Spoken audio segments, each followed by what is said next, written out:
Siempre me apasionaron los mundos privados, íntimos, secretos de las personas. Quizá porque allí buscaba una explicación para esta circunstancia tan arbitraria y tan azarosa de estar vivos. Y las busqué y busco sobre todo en aquellas personas que parecen haberle encontrado un sentido a sus existencias. Estas entrevistas forman parte del extenso archivo de diálogos sostenidos a lo largo de años, con personalidades muy destacadas, tanto nacionales e internacionales, del mundo del arte, de la cultura, del pensamiento. Algunas de ellas nos siguen alumbrando con sus vidas y sus obras, afortunadamente. Otras, lamentablemente, nos enriquecen, nos siguen enriqueciendo, pero desde la memoria. Debo confesarles que para mí fue un gran placer participar de estos encuentros con personas que admiro, que tuvieron la generosidad de abrirme sus misterios, sus infortunios, sus esperanzas. Espero que ustedes también sientan lo mismo al ver estas entrevistas en este ciclo de Canal Encuentro.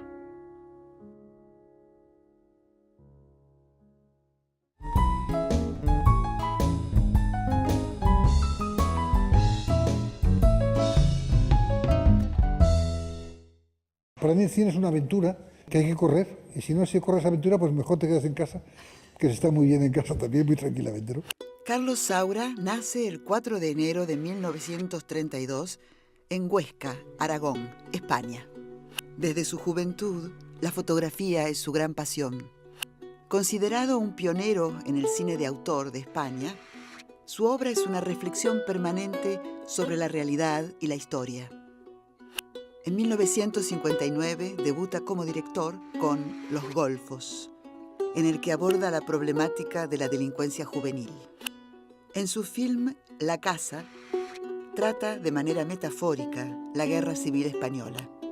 Con esta película inicia una etapa de prestigio internacional, ya que obtiene el Oso de Plata en el Festival de Berlín. Junto al productor Elías Querejeta, filma una serie de películas metafóricas que evitan la censura franquista. Durante la década de los 70 realiza algunas de sus películas más destacadas, como Ana y los Lobos, Criacuervos y Mamá cumple 100 años. Con el fin de la censura, Carlos Saura cambia su narrativa metafórica por otra caracterizada por la variedad de géneros y estilos. En 1980 filma Deprisa, deprisa, y al año siguiente Bodas de sangre, en la que mezcla el documental con el musical, logrando un gran éxito. Despierte la novia, despierte. Ay, Carmela, rodada en 1990, narra, en tono tragicómico, la vida de unos actores ambulantes durante la Guerra Civil. ¿Y esto? Mire, la bandera no es nuestra, se lo juro. Nos la habían prestado para hacer un número. Un número que no tenía ni gracia, ni chiste, ni Cristo que lo fundó. Deja en paz a Cristo. Sí, señor. Tiene mucha repercusión entre el público y la crítica y es galardonada con 14 premios Goya. Saura filma ininterrumpidamente durante toda su vida y obtiene gran cantidad de premios internacionales. Fados, su último largometraje, fue estrenado en el año 2009. Considerado el más vanguardista de su época, Carlos Saura ha creado un universo fílmico con una personalidad inconfundible.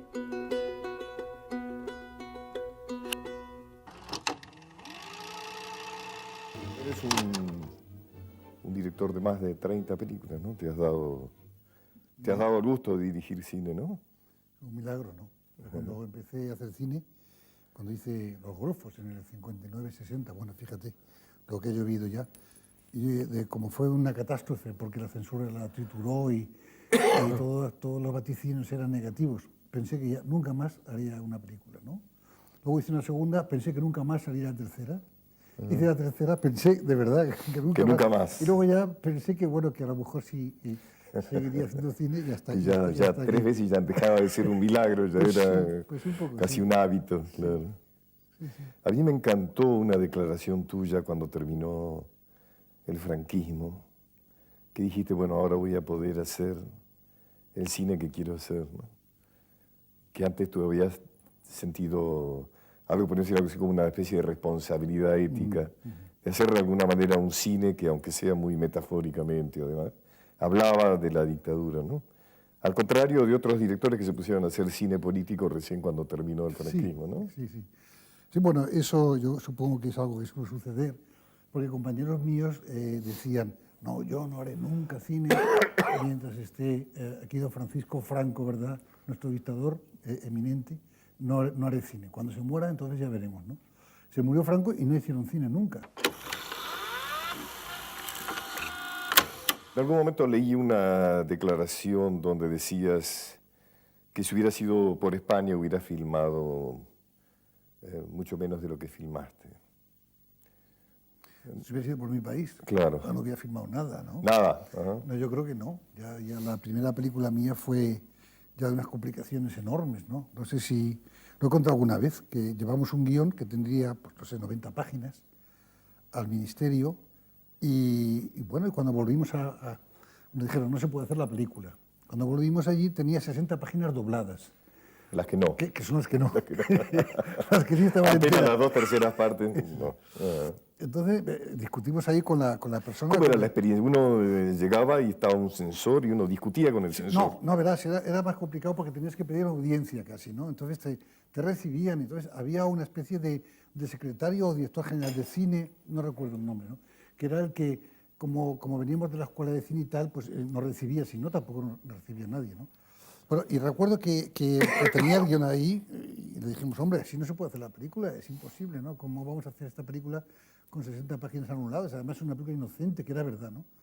Y entonces este hombre abrió el cajón que tenía el despacho, ¿verdad? y sacó una pistola, la puso encima de la mesa, así, ¿eh? Sí, sí. Iba con Estoy una dispuesto camisa a de estas... discutir Sí. hasta un cierto punto. Iba con una camisa, no digo el nombre porque pues, no quiero decirlo, iba con una camisa de estas moradas, de estas de hábito, ¿no? De hábito de religioso, ¿no? Este hombre, ¿no? O sea que... Pero no era religioso.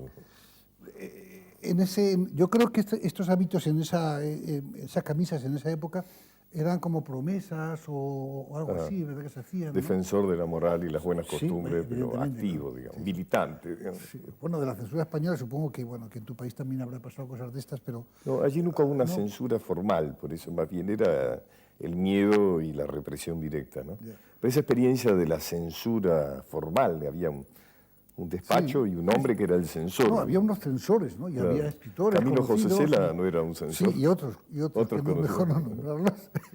Y otros escritores conocidos, ¿verdad? Sí, también. Que sí, que estaban allí, tenían un sueldo, a lo mejor no ejercían como censores, yo ahí no me meto, ¿verdad? Sí, a lo mejor se justificaban diciendo que eran pero había una comisión menos rigurosos que otros. Claro. Y además tú sabes, Pacho, que había dos tipos de censuras. O sea, que había una censura previa al guión, que era a las intenciones, ¿no? Claro. Y luego una censura posteriori a la película terminada. Y casi siempre en la película terminada la censura era mucho más benévola. Porque ellos pensaban que habría muchas cosas más peligrosas en el guión, ¿verdad? En el escenario, que luego en el resultado final. O se quedaban deslumbrados O por la ahí te imagen. podía pedir que cortaras un plano o que Sí, pero subieras un ya cosas escote. muy concretas, ¿verdad? Pero en general eran más permisivos, ¿no?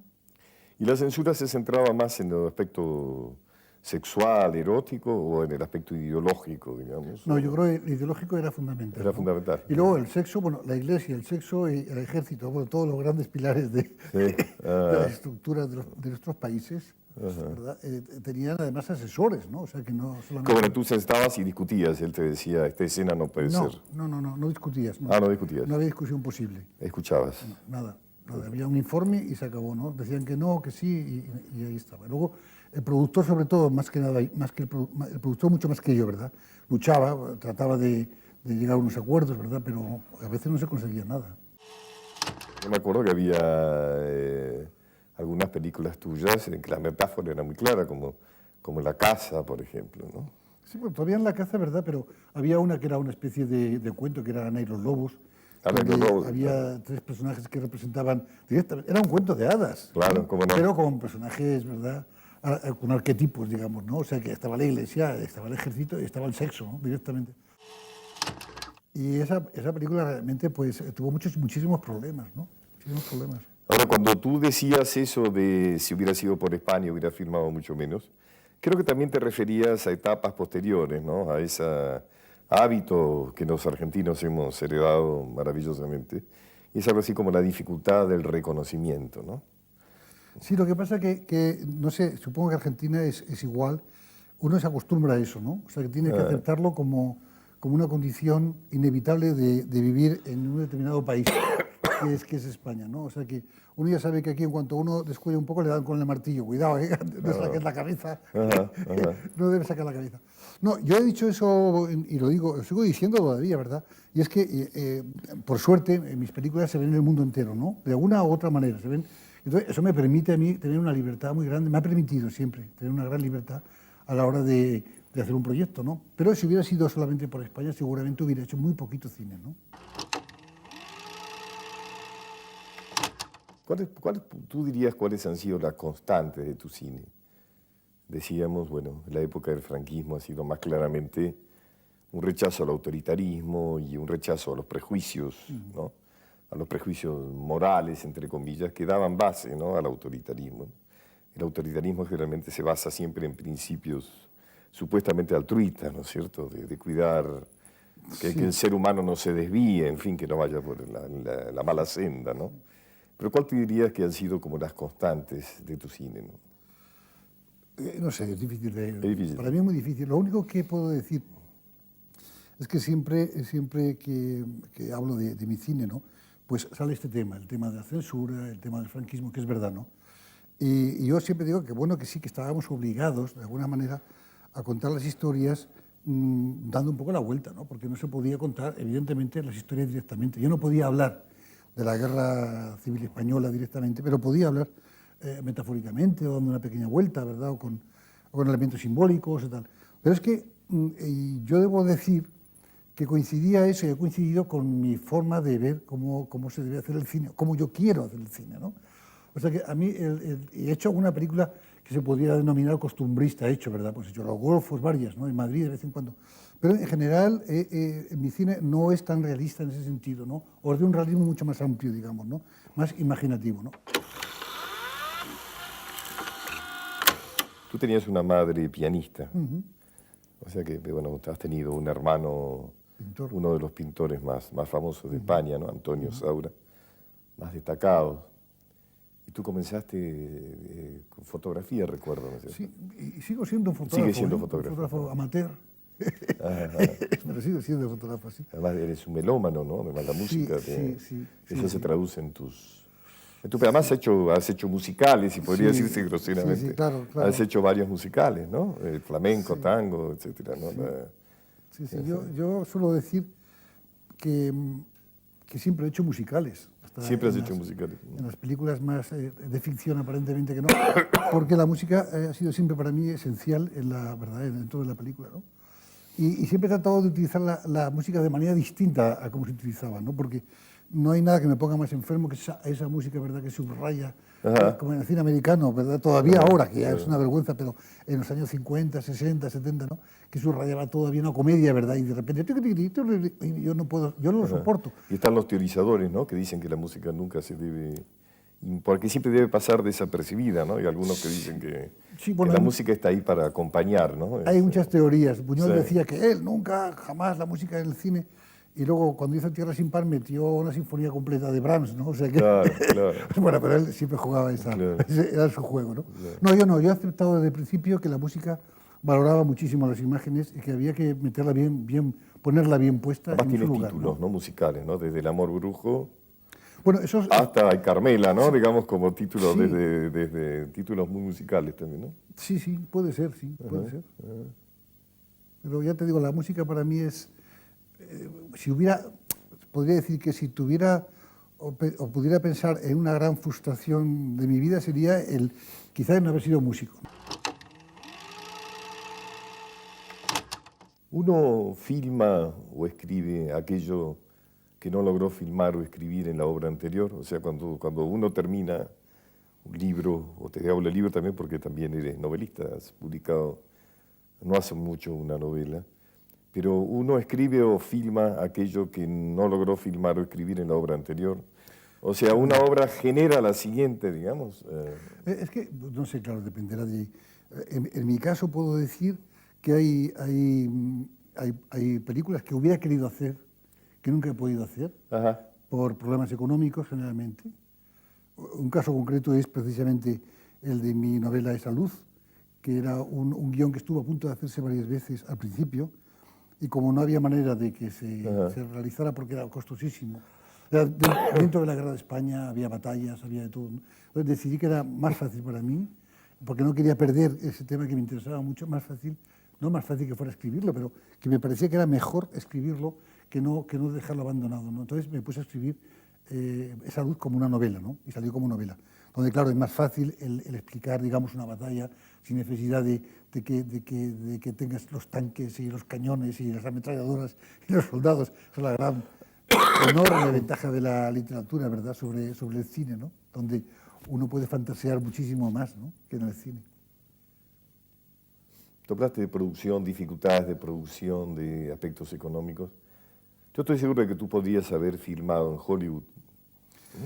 Sí, he podido filmar. Creo Además que no, he tenido... ha de haber sido una sí, decisión tuya no hacerlo, sí, ¿no? he tenido proposiciones muy concretas, además, ¿no?, de filmar allí. Y conozco bien Estados Unidos y es un país que me atrae muchísimo, ¿no? Pero tomé la decisión de no hacer cine allí por la sencilla razón de que yo no quería hacer un cine en Estados Unidos como si fuera un turista que llega allí, ¿verdad?, deslumbrado, que es verdad, por ese mundo visual extraordinario que hay allí, ¿no? Y me di cuenta de que la única manera de hacer cine allí, y se lo propuse a un productor español, era vivir allí 2 o 3 años. Decir, bueno, de acuerdo, vamos a hacer cine en Estados Unidos, que está bueno, pero claro. antes de hacer ninguna película vamos a vivir intensamente, pero una vida normal, pero intensa si quieres, en un lugar de Estados Unidos para ver qué pasa, para relacionarte con la gente de verdad, ¿no? Porque en Estados Unidos, en Hollywood, todo es muy grande, pero los fracasos también son muy grandes, ¿no? Ya, pero a mí Hollywood no me interesa. Por ejemplo, si yo hubiera hecho una película en Estados Unidos, la referencia nunca hubiera sido Hollywood, hubiera sido otro sitio, no sé, y otra ciudad, ¿no? O Nueva York, o Chicago, o otra ciudad americana, ¿verdad? Pero Hollywood es un mundo aparte, ¿verdad? Y Los Ángeles, de alguna manera, también, aunque, claro, Hollywood es una pequeña parte de Los Ángeles, ¿no? Pero Hollywood es un mundo aparte, es un mundo muy artificial, ¿verdad?, que está allí montado. Además, donde el director muchas veces tiene poco control, ¿no? Eso que a ti te gusta mucho, tener sobre tus películas la libertad y demás. Es Existe lógico. el famoso Final Cut, ¿no? Que digamos que es el derecho que tiene el director a decidir en última instancia cómo va a ser esa película, que generalmente en Estados Unidos se lo reserva el productor, Yo ¿no? siempre me he negado, incluso una vez que tuve una posibilidad de hacer una cosa muy interesante en Estados Unidos que no salió al final, ¿no?, con una gran compañía de estas. Una de las razones fue que yo me negué totalmente a eso, absolutamente. Vamos, yo siempre por encima de mi cadáver, lo he dicho siempre, ¿no? Pero me parece que hay últimamente una tendencia en el cine norteamericano al final feliz. Creo que se han convencido de que la gente no se puede ir del cine comentando es una buena película, pero es muy triste. O sea, y a veces hay vueltas de tuerca extraordinarias al final de las películas, donde el final lógico es, por ejemplo, un suicidio, pero tú ves que se suicida, pero luego resucita, cosas semejantes. Es así, siempre se hace. Es así, ¿no? O sea, hay cine algo americano- como una especie de cine americano- rechazo al final Claro. dramático. Claro, el cine americano en general es así, en general hay películas estupendas que no son así, ¿verdad? Pero es que eso forma parte, desgraciadamente, al concepto que tiene las personas en términos generales, ¿no? Que te dicen a mí, muchas veces yo hablo pues cuando viene un taxi o no sé, y pregunto, me interesa mucho, ¿no? Y siempre me dicen, no, ¿para qué voy a ver yo una película triste? Bastantes tristezas hay ya en la vida, cuando a lo mejor este hombre no tiene ninguna tristeza en la vida, ¿verdad? Pero es un concepto que se dice, sí, ¿no? ¿Piensas en la muerte? Pero pocas veces. Pensaba mucho más cuando era joven. Cuando era joven, sí. Una temporada estuve muy fascinado, cuando, pues eso, 17, 18, 19 años, incluso como fotógrafo, ¿no?, por los cementerios, ¿no? Realmente me atraían muchísimo, ¿no? Ajá. Y hacía fotos de cementerios y pasaba horas enteras. Quizá una visión más bien romántica, ¿no?, de lo que es la muerte, ¿no?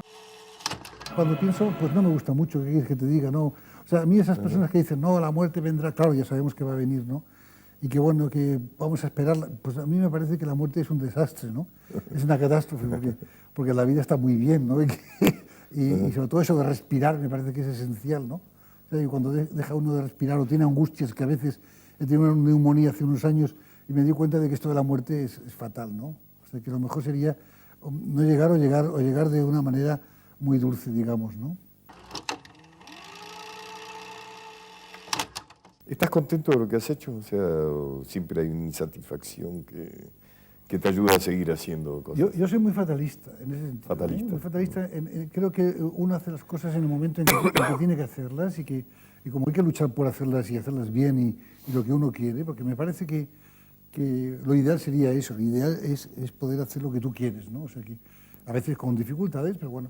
Entonces sí, yo me siento satisfecho de lo que he hecho, pero sin que haya campanas gloriosas, ¿verdad? Que digan, caramba, qué mal. Pues bueno, yo he hecho lo que tenía que hacer, lo que quería hacer.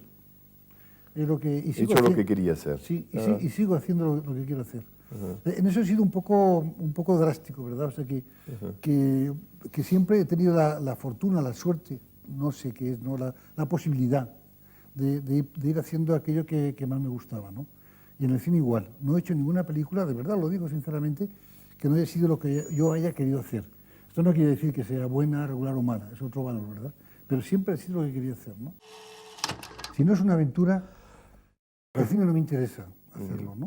O sea, tienes una aventura. Desafío. Claro, donde no sabes muy bien cómo va a acabar la cosa, ¿no? Lo que sucede es que eso no les gusta mucho a los productores a veces, ¿no? Claro. O sea, y ahí tengo problemas. No siempre puedo hacer lo que quiero hacer por esto, ¿no? Pero no lo sé porque, ya te digo, cada película se apoya un poco en la anterior, ¿no? Yo creo, ¿no? De alguna manera es no sé, es una continuación, no muy clara, porque he tocado muchas cosas diferentes, ¿no? Pero yo pienso que en el fondo, pues será un poco como mi vida, ¿no? Como es un poco paralelo a mi vida. O sea, que no me preocupo tampoco de qué me ha sucedido hace 10 años o 20 años, pues no me interesa demasiado, pero seguro que se corresponde mi vida al cine que he hecho, ¿no?